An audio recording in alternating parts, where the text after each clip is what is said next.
ಸಸ್ಯದ ಬೇರುಗಳಿಗೆ ನೀರು ಹಾಕಿದಾಗ ಅಭಿಮಾನ್ ಔಷಧವನ್ನು ನೀರಿನೊಂದಿಗೆ ಬೆರೆಸಿ ಬೇರುಗಳಿಗೆ ನೀಡಿದಾಗ ಸಸ್ಯದ ಬೇರಿನ ವ್ಯವಸ್ಥೆಯು ತುಂಬಾ ಬಲವಾಗಿತ್ತು ಮತ್ತು ಚೆನ್ನಾಗಿ ಹರಡಿತು.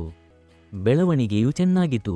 ಹೂವಿನ ಮೊಗ್ಗು ಅರಳುವ ಹಂತದಲ್ಲಿದ್ದಾಗ, ಅಂದರೆ ಹೂವಿನ ಮೊಗ್ಗು ರೂಪುಗೊಂಡು ಅರಳಿದಾಗ FL77 ಔಷಧವನ್ನು ಬಳಸಿದಾಗ ಹೂವುಗಳು ತುಂಬಾ ಸ್ಪಷ್ಟ, ಬಲವಾದ, ಉದ್ದ ಮತ್ತು ದೊಡ್ಡದಾಗಿದ್ದವು.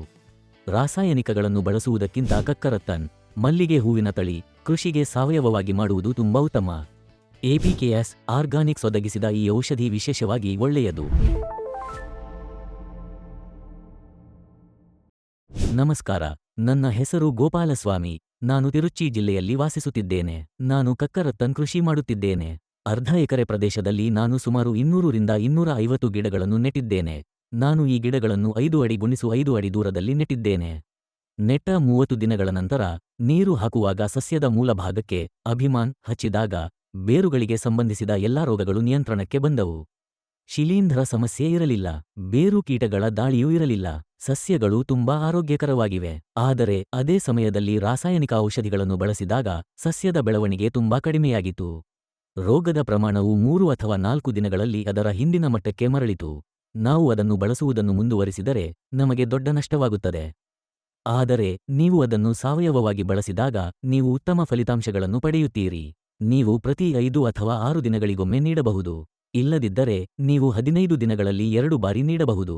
ಫಲಿತಾಂಶಗಳು ತುಂಬಾ ಒಳ್ಳೆಯದು. ಇದನ್ನು ಬಳಸಿದ ನಂತರ ಸಸ್ಯದ ಹಸಿರು ಬಣ್ಣ ಮತ್ತು ಬೆಳವಣಿಗೆ ತುಂಬಾ ಒಳ್ಳೆಯದು. ಈ ಮೊಗ್ಗುಗಳು ಸಹ ಚೆನ್ನಾಗಿ ಹೊಂದಿಸಿವೆ.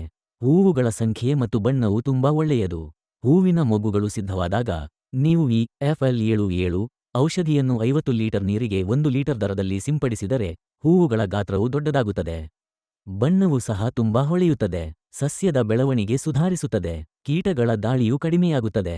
ಆದ್ದರಿಂದ ಇದು ಉತ್ತಮ ಫಲಿತಾಂಶವನ್ನು ನೀಡುತ್ತದೆ. ಇದನ್ನು ಬಳಸುವಾಗ ಹೂವುಗಳು ತುಂಬಾ ಸ್ಪಷ್ಟವಾಗಿ ಮತ್ತು ಉತ್ತಮ ಗುಣಮಟ್ಟದ್ದಾಗಿರುತ್ತವೆ.